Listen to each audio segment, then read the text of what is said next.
Господине Даштевски, вие сте правник, да започнеме прво со тоа толкување, како гледате на денешната одлука на специјалното јавно обвинителство. Станува збор за случај кој датира уште од април 2015 година. Имаше многу обиди да започне, никако не започна. Еве, денеска се изјасни СЈО, смета дека нема доволно докази за да го продолжи обвинението. Јас би почнал прво тоа како почна целата криза, нели? Целата криза почна со тие уцени од страна на господин Зоран Заев во кабинетот на тогашниот премиер Никола Груевски, каде што он бараше од него да се повлече од функцијата ако не ќе објавува бомби, што беше на некој начин уцена. Така што видовме подоцна и пин мерки дека тоа се случило, дека тој го уценувал во неговата канцеларија и врз основа на тоа дојде до покренување на истрагата, каде што се докаже дека тие материјали биле прибавувани по налог на Зоран Верушевски од страна на оперативци од ДБК, кои што снимале во интерес на Верушевски, а тие снимци подоцна биле давани на Зоран Заев и обработувани во странство, како што и до сега стои состојбата. Значи, целата политичка криза во овие 2 години и сите можни работи што се направија во овие 2 години беа поради тој случај Пуч. Тогаш се појави сомневање дека нема да биде објективно основното јавно обвинителство, обвинителството за специјален криминал, понатаму републичкото обвинителство и било кое друго, па почна преговори со странците и се направи специјално јавно обвинителство за да нема сомнеш дека ќе ги води истрагите како што треба, односно ќе се занимава со прислушкуваните разговори кои се дадени од страна на Зоран Заев и политичката партија СДСМ на специјалното јавно обвинителство. Се работеше за 20.000 прво, па после милион, па се 600.000, па 500.000, на крај наводно има некоја бројка од 500.000. И сега гледаме дека тоа постапува исклучиво партиски. Тоа не е спорно. Значи, само се гонат функционери на ВМРО ДПМН, што не беше идејата на политичките партии кои го правеа. Инаку зашто би го прифатило тоа ВМРО ДПМН, доколку знае дека само нивни функционери. И тука нема никаква објективност, дури и тие што ги смислуваат овие работи, сметам дека не се објективни затоа што не прават една вин-вин ситуација. Направете 2 случаја каде што ќе има некој што ќе се гони од другата страна, бидејќи самиот Заев во неколку емисии вика дека и тој знаел да се изнервира па да навреди некого, да не знам, да каже лош збор и така натаму, нели во емисијата, таа баш вин-вин емисијата поранешна. Така што, значи, нема ни еден случај, па макар тоа е заменик председателката на СДСМ имаше една снимка каде што наводно ја гаѓале со некои шишиња по пат од Росоман према Скопје. И тоа нека се покренеше, нека се видеше кој гаѓал, како гаѓал. Ова исклучиво тие што беа представени во бомбите, што значи дека е тоа режија на СДСМ и Сорос со помош на одредени странски елементи. И ако сега доаѓаме до овој случај Пуч, значи, ние треба да видиме сега наскоро, мислам дека веќе се знаат луѓето кои го правеле тоа во странство, значи истражителите, експертите, кои работеле на тие предмети како да се одвиваат во странство во изминатиот период и ќе се објават нивните имиња, ќе се види како дошло до тоа. И затоа сите работи што ги прави специјалното јавно обвинителство изгледаат така режирани. Ние сега дека се тие под притисок на СДСМ, односно под директно влијание на СДСМ, не е спорно, бидејќи господин Зоран Заев ги најавуваше нивните пресконференции на митинзи на СДСМ. Таму се вработени луѓе од СДСМ, како што е тој Боки Бургија и другите, не ги познам толку тие кадри. Понатаму внукот на Катица Јанева, внуци на други роднини, на други специјални обвинители, така, тоа не е спорно. Меѓутоа, сега треба да видиме каква е режијата, бидејќи ние гледаме на тие специјални на тие пресконференции што ги прават во специјалното јавно обвинителство, како да ги рецитираат тие работи, како некој да им ги каже. Како ги цените аргументите што се соопштени во прво да ви кажам, јас имам директни информации. Можно ли да бил направен некаков пропуст од одделението за организиран криминал и да нема наистина? Се вратиме сега на случајот Пуч, имам директни информации дека признанието на Звонко Костовски, кој човекот нели бе осуден 3 години поради тоа признание, значи признава дека тој ги снимал. Нема логика, за да се водат воопшто случаите, требаше да се објасни од каде се документи. Значи, дали се тие прислушувани со пимерки, дали не се, дали од ДБК, дали некој од внатре, неовластено ги прислушувал, дали се монтирани сечели. Ние до сега немаме ни еден збор од каде потекнуваат. Ако немаме за тоа образложение, не може да се води ни една постапка од страна на СЕО. Затоа што треба да објаснат од каде се. Од друга страна, јас имам информации дека кога му ги представиле документите што ги имаат за него, односно видео и аудио материјалите, аудио каде што они разговараат помеѓу себе, а некои ги видовме на медиумите, нели како разговараат преку Skype комуникација, дека тој кога слушнал што се имаат, полицијата, односно основното јавно обвинителство, тој се одлучил на признание. Значи тој знаел дека има докази врз кои Костовски.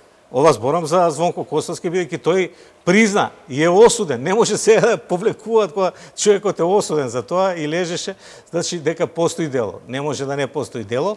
Јас сметам дека цела ова режија што се правеше сега и затоа се одлагаше, ако се сеќате постапката, нели, ќе се мажи керката на специјалната јавна обвинителка, па не знам какви други се прослави беа причина за одлагање, се бараше начин во меѓувреме како да се направи ова што денеска се направи.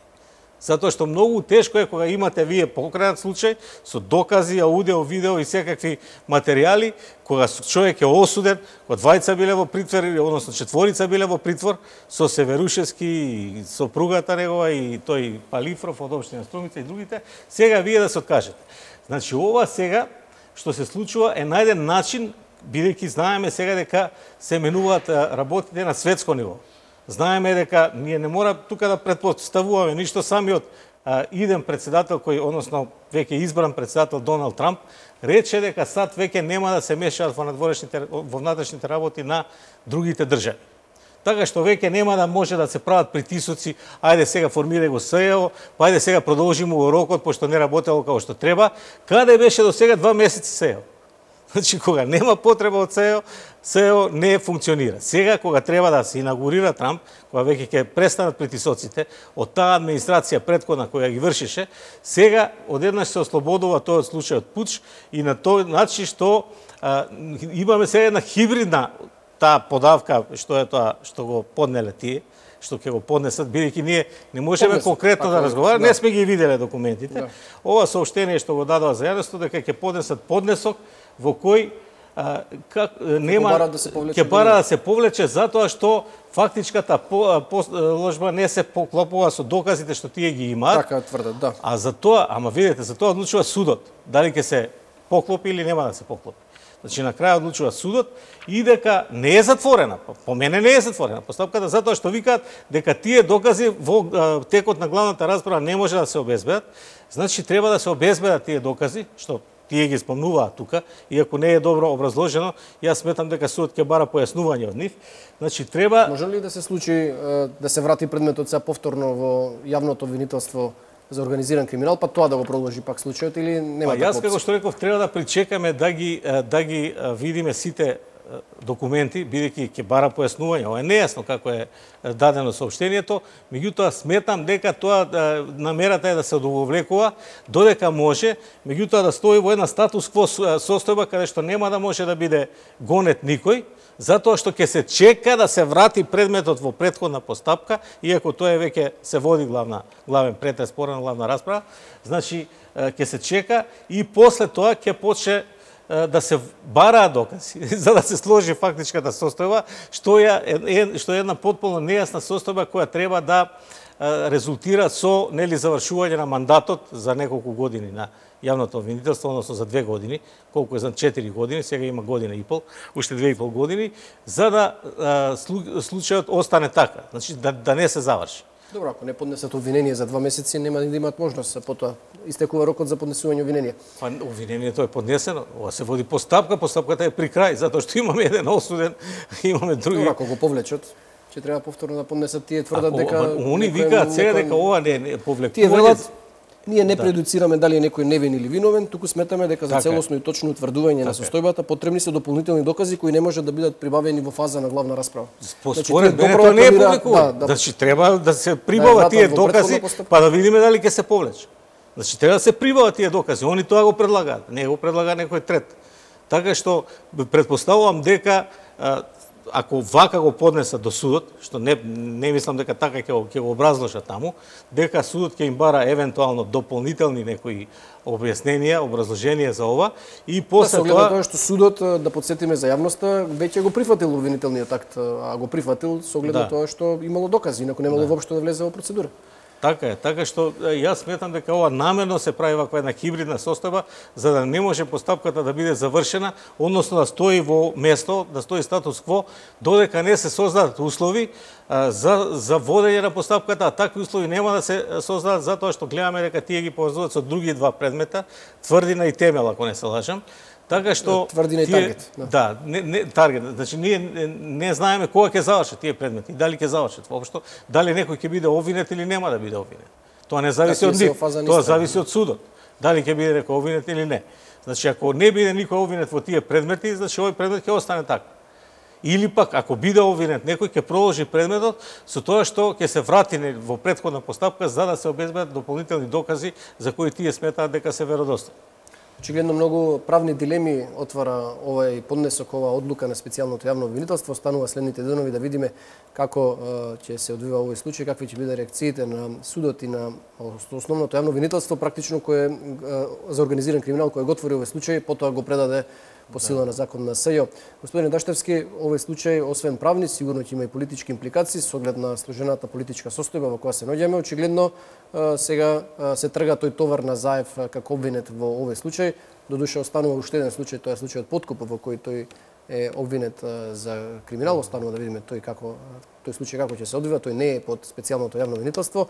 Како очекувате на политички план да се одрази ова одлука на специјалното јавно обвинителство? Па јас не знам, сега јас реков дека Македонија не можеме да ја гледаме како изолиран случај. Значи, се зависи од тоа како ќе се постават работите во светски рамки. Затоа што гледаме дека со помош на Сорос, опозицијата и со помош на одредени луѓе во одредени амбасади, го правеше ова што го правеше, предизвика една политичка криза по втор пат. И тоа со истиот човек, Зоран Верушевски, со кој изгубивме до сега милиарди долари за развој, наместо да се развиваме, ние се расправаме со насилни протести, со кршење, со губење на странски инвестиции, со губење на домашни инвестиции, односно 40 милиона евра изгубил нашите граѓани поради пропагандата со девалвација на денарот и така натаму. Значи, ние мораме да завршиме со овие работи, кои се потекнуваат од претходниот систем, затоа што сите овие луѓе што прислушкуваа и во 2001 и сега, не само што се врзани со структурите на УДБА од претходниот систем, туку се врзани и со структурите на Сорос. Затоа што ако се сеќавате 2001, главна која водеше постапката за криза во Република Македонија беше меѓународната кризна група. Таа е комплетно контролирана од Сорос. Сега исто гледаме дека сите невладини организации кои се спонзорирани од Сорос учествуваа, кршеа насилно, заземаа страна. Како можете вие како граѓанска асоциација да заземете страна или да протестирате пред СЈО? Тоа е мешање во политика што е неспоево со граѓанскиот сектор. И затоа сметам дека тие тотално го упропастија цивилниот сектор во Македонија и дека ќе треба многу време тој повторно да се воспостави, така што сметам дека многу е важно ова Брекзит видовме што е, а знаеме како беше мешањето на амбасадорот Герет пред да се случи Брекзит. Нели? Тој многу повеќе се мешаше заедно со амбасадорот Беј. Така што сега и ова ќе заврши, значи ќе заврши притисокот од тие левичарски радикални структури кои ги ангажира Џорџ Сорос и над кои има влијание, кои ги плаќа и нормално дека ќе почне да водат една како да кажам дипломатија која ќе зависи од реалноста, а нема да биде со притисок. Значи ќе си водат дипломатија нормална како што водат сите држави во светот, така што сметам дека и поради тоа е ова денешна одлука, затоа што работите ќе се сменат на многу подобро во иднина. Очекувам наредната недела се формира таа влада помеѓу ДУИ и ВМРО-ДПМН, бидејќи многу е ризично за ДУИ ако не ја формира, бидејќи тие бараат тоа да најголемите најголемите партии од македонскиот блок и албанскиот блок формираат влада која затоа што тие најголем дел од гласачите на нив им ја дале довербата. И ако се наруши тоа правило, после никој нема обврска спрема никого, може да се искомплицира работата, бидејќи нели тоа го бараше Дуи во 2008 година и тоа беше исполнето. Така што сега не би требало да се прекрши тој договор кој е објективен. Значи најмногу пратерици има освоено Дуи од страна на албанскиот блок 10, а најмногу од страна на македонскиот 51 има освоено ВМРО ДПМН. И сметам дека многу работи ќе се решат. Ова исто пак би го поврзал со одлуката, значи некако евидентно станува дека тоа ќе се случи, дека таа влада ќе се случи и поради тоа СЈО сака да има некоја сигурност дека случајот пуч ќе биде завршен во нивна корис, како што тоа го бараа структурите кои соработуваат со СДСМ и СОРОС. И поради тоа баш денеска го објавуваат овој не само што е пред празникот Водици, туку и пред инаугурација на председателот Трамп. Пред да завршат разговорите за влада. Пред да завршат разговорите за влада и тие се стегнуваат со една сигурност дека никој од тие луѓе, бидејќи им е ветено дека нема да бидат гонети, знаеме, нели по разговорите, нас ќе не заштити чадорот, а во Македонија ќе се случи граѓанска војна, ќе има крв до колена. Значи тоа се работите и треба што побрзо да ги заборавиме оние меѓуетнички тензии кои тие ги створија, затоа што само на тој начин може да предизвикаат поголеми нереди во Република Македонија. Знаеме како беше во 2001 и тоа ни беше наметнато, па ни требаше 15-16 години да градиме меѓуетничка доверба и сега некој повторно се обидува да ја наруши таа меѓуетничка доверба, што не е добро ниту за албанците, ниту за македонците. Еве гледам сега овие интелектуалци што подпишале таа спогодба, тие мене ми делуваат како повеќе таа да е во корис на СДСМ отколку на Дуи. Затоа што тоа се луѓе кои гледаме во изјава за ова во центар, Мерсел Билјај отворено кажува дека тој е многу близок соработник до Зоран Заев. Истото со Исмет Рамандани, тој беше во владата на СДСМ од 94 до 98 година. Во најлошите години во македонската политика, кога целата индустрија, сите фабрики беа затворени 96 година. Така што тие интелектуалци секогаш биле поблиски до СДСМ, а се представуваат како дека сакаат нешто да им помогнат на албанците. Тие се спремни да ги жртвуваат интересите на албанците само за да му помогнат на СДСМ. Меѓутоа сметам дека ќе се најде доволно зрелост, ќе се најде доволно волја да се направи една влада која ќе продолжи да ги остварува реалните политики кои се потребни на Република Македонија, а не да биде нешто вештачко. Мислам дека времето на тоа помина, времето на Верушевски, времето на преслушкувани материјали, времето на другите разузнавачи кои се вклучува и исклучува по потреба. Туку ќе се направи една влада која ќе ги заштитува интересите на Република Македонија и ќе се занимава со економијата, што е најважно во овој момент за државата. Господине Даштевски, ви благодарам за вашето одвоено време и тоа што бевте наш гостин.